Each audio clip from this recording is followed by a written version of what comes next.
L'Argentine à nouveau en défaut de paiement, mais les négociations continuent. L'Argentine est entrée à nouveau en défaut de paiement vendredi en n'honorant pas une échéance de 500 millions de dollars, mais la négociation pour la restructuration de 66 milliards de dollars de sa dette se poursuit.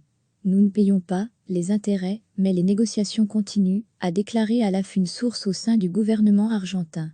Il s'agit du 9e défaut de paiement de l'histoire du pays. Mais le gouvernement du président de centre-gauche Alberto Fernandez cherche à conclure un accord avec les détenteurs d'obligations argentins sans déclencher l'artillerie du défaut. Tard jeudi soir, le gouvernement avait déjà annoncé prolonger pour la seconde fois le délai qu'il avait fixé pour la restructuration en désignant le 2 juin comme nouvelle échéance. Lire aussi, l'Argentine est en défaut de paiement virtuel. Ça signifie quoi concrètement ? Cette prolongation de seulement 10 jours semble montrer que le gouvernement argentin et ses créanciers pourraient être proches d'un accord, bien que la nouvelle date limite ne soit pas forcément définitive, comme l'a précisé jeudi le gouvernement. Les tractations devaient aboutir à l'origine au plus tard le 8 mai, mais, en l'absence d'accord, elles avaient été étendues jusqu'à vendredi, date à laquelle était dû le paiement d'intérêts de 500 millions de dollars.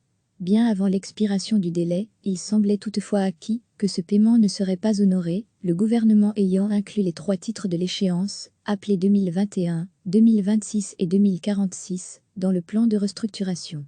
La date de vendredi était considérée comme anecdotique, selon les propos du ministre de l'économie, Martin Guzmán. Si le gouvernement indique que les négociations sont en bonne voie, le principal groupe de créanciers de l'Argentine a toutefois exigé vendredi une discussion directe et immédiate. Le groupe se félicite de l'intention exprimée par l'Argentine de travailler avec les créanciers, mais les actes sont plus éloquents que les mots. Au cours du mois dernier, l'Argentine n'a pratiquement pas eu de communication substantielle avec ses créanciers, a indiqué dans un communiqué un groupe composé de plusieurs fonds d'investissement, dont BlackRock et Fidelity.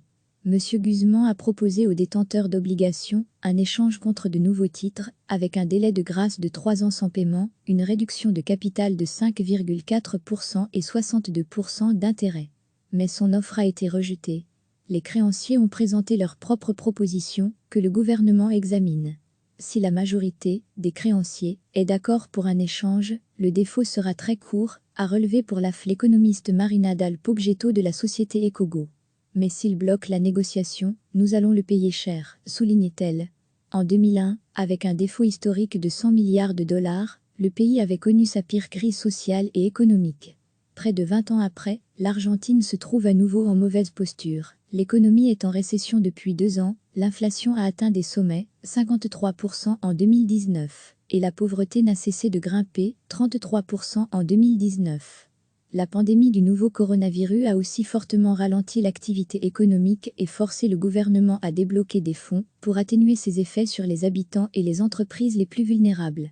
Le Fonds monétaire international, qui soutient l'Argentine dans sa restructuration, s'est dit cependant confiant face à la volonté des 2 parties de poursuivre les discussions pour parvenir à un accord, selon son porte-parole Jerry Rice. D'après le calendrier de la dette, d'autres échéances d'intérêt sont prévues fin juin. Avec un délai de grâce de 30 jours, le pays pourrait compter sur un répit jusqu'à fin juillet. Mais s'il n'y a pas d'accord à cette date, les détenteurs d'obligations penseront probablement qu'il sera plus commode de faire appel à la justice, étant donné la difficulté pour l'Argentine de parvenir à un accord à court terme, estime Ignacio Labaki de Medelec Global Advisor. Une situation de défaut de paiement permet en effet aux créanciers d'exiger devant la justice internationale une accélération du remboursement de la dette, à savoir la demande de son paiement intégral. Autre menace, que des fonds spéculatifs, connus sous le nom de fonds vautours, acquièrent la dette argentine à bas prix avant de se tourner vers la justice internationale. En 2014, ils avaient remporté une victoire judiciaire contre l'Argentine. L'Argentine est entrée à nouveau en défaut de paiement vendredi en n'honorant pas une échéance de 500 millions de dollars, mais la négociation pour la restructuration de 66 milliards de dollars de sa dette se poursuit. Nous ne payons pas les intérêts, mais les négociations continuent, a déclaré à l'AF une source au sein du gouvernement argentin. Il s'agit du 9e défaut de paiement de l'histoire du pays. Mais le gouvernement du président de centre-gauche Alberto Fernandez cherche à conclure un accord avec les détenteurs d'obligations argentins sans déclencher l'artillerie du défaut. Tard jeudi soir, le gouvernement avait déjà annoncé prolonger pour la seconde fois le délai qu'il avait fixé pour la restructuration en désignant le 2 juin comme nouvelle échéance. Lire aussi, l'Argentine est en défaut de paiement virtuel. Ça signifie quoi concrètement? Cette prolongation de seulement 10 jours semble montrer que le gouvernement argentin et ses créanciers pourraient être proches d'un accord, bien que la nouvelle date limite ne soit pas forcément définitive, comme l'a précisé jeudi le gouvernement. Les tractations devaient aboutir à l'origine au plus tard le 8 mai, mais, en l'absence d'accord, elles avaient été étendues jusqu'à vendredi, date à laquelle était dû le paiement d'intérêts de 500 millions de dollars. Bien avant l'expiration du délai, il semblait toutefois acquis que ce paiement ne serait pas honoré, le gouvernement ayant inclus les 3 titres de l'échéance, appelés 2021, 2026 et 2046, dans le plan de restructuration.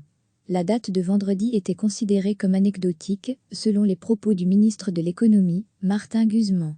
Si le gouvernement indique que les négociations sont en bonne voie, le principal groupe de créanciers de l'Argentine a toutefois exigé vendredi une discussion directe et immédiate. Le groupe se félicite de l'intention exprimée par l'Argentine de travailler avec les créanciers, mais les actes sont plus éloquents que les mots. Au cours du mois dernier, l'Argentine n'a pratiquement pas eu de communication substantielle avec ses créanciers, a indiqué dans un communiqué un groupe composé de plusieurs fonds d'investissement, dont BlackRock et Fidelity. M. Guzmán a proposé aux détenteurs d'obligations un échange contre de nouveaux titres, avec un délai de grâce de 3 ans sans paiement, une réduction de capital de 5,4% et 62% d'intérêt. Mais son offre a été rejetée. Les créanciers ont présenté leurs propres propositions, que le gouvernement examine. Si la majorité des créanciers est d'accord pour un échange, le défaut sera très court, a relevé pour l'économiste Marina Dal Poggetto de la société Ecogo.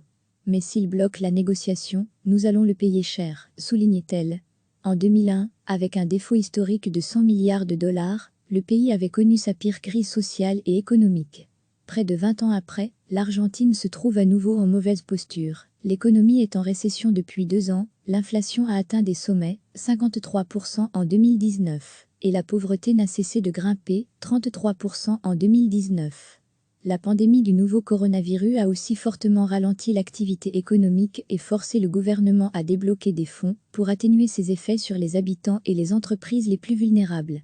Le Fonds monétaire international, qui soutient l'Argentine dans sa restructuration, s'est dit cependant confiant face à la volonté des 2 parties de poursuivre les discussions pour parvenir à un accord, selon son porte-parole Jerry Rice. D'après le calendrier de la dette, d'autres échéances d'intérêt sont prévues fin juin. Avec un délai de grâce de 30 jours, le pays pourrait compter sur un répit jusqu'à fin juillet.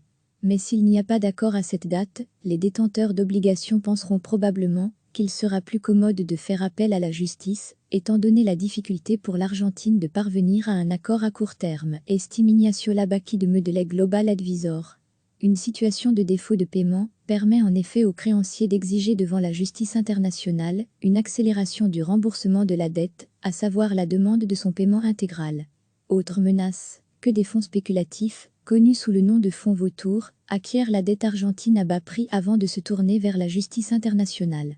En 2014, ils avaient remporté une victoire judiciaire contre l'Argentine. Cliquez sur s'abonner pour recevoir les dernières nouvelles.